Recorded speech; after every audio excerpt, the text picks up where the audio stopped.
भूकंप पर निबंध लिखे। चलिए जानते हैं भूकंप क्या होता है। भूकंप पर निबंध लिखते हैं। भूकंप प्राकृतिक आपदाओं में भूकंप एक महाविनाशकारी आपदा है। इससे जनजीवन तथा जान माल की सर्वाधिक क्षति होती है। वैज्ञानिकों का मानना है कि भूकंप प्रायः टेक्टोनिक प्लेट नामक चट्टानों के आपस में टकराने के कारण आता है। घने आबादी वाले क्षेत्रों में भूकंपीय झटकों के कारण भवनों के गिरने से भारी तादाद में लोगों की मृत्यु हो जाती है। भूकंपीय झटकों से मानवकृत संरचनाओं यथा भवन, रेल, सड़क, पुल और बांध और यही नहीं पुल और बांध, कारखाना आदि को भारी क्षति होती है। इस तरह भूकंपों द्वारा मानव संपत्ति का भारी नुकसान होता है। भूकंप का सर्वाधिक विनाशकारी प्रभाव नगरों एवं कस्बों पर पड़ता है, क्योंकि वहाँ पर भवनों का घनत्व तो बहुत अधिक होता है। वहाँ पर मानव जनसंख्या का जमघट होता है। अधिक परिमाण वाले भूकंपीय झटकों के कारण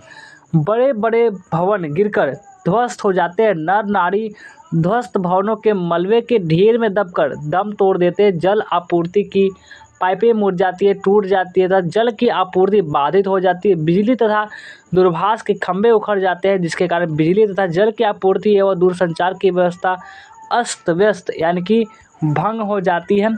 भूकंप के दौरान सभी को घर से निकलकर खुले मैदान में एकत्र हो जाना चाहिए। यदि आप घर के अंदर हो तो शीघ्र बाहर खुले स्थान पर जाने में असमर्थ हो तो झुककर मेज, पलंग या चौकी आदि के नीचे औंधे मुँह पड़े रहना चाहिए। घर के खिड़कियाँ, अलमारियों में यदि कांच लगे हो तो शीशे की वस्तुओं और ऐसी ही अन्य वस्तुओं से दूर रहना चाहिए।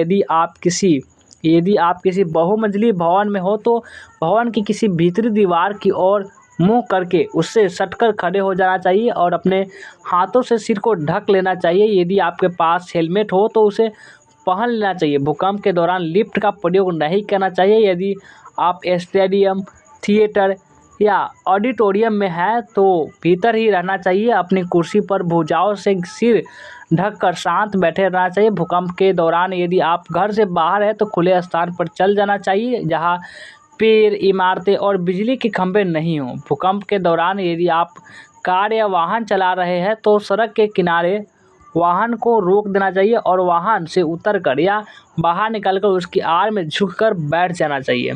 तो ये था भूकंप पर निबंध। कैसा लगा कमेंट करके ज़रूर बताएंगे और पसंद आया तो वीडियो को लाइक करेंगे और सब्सक्राइब कर लेंगे।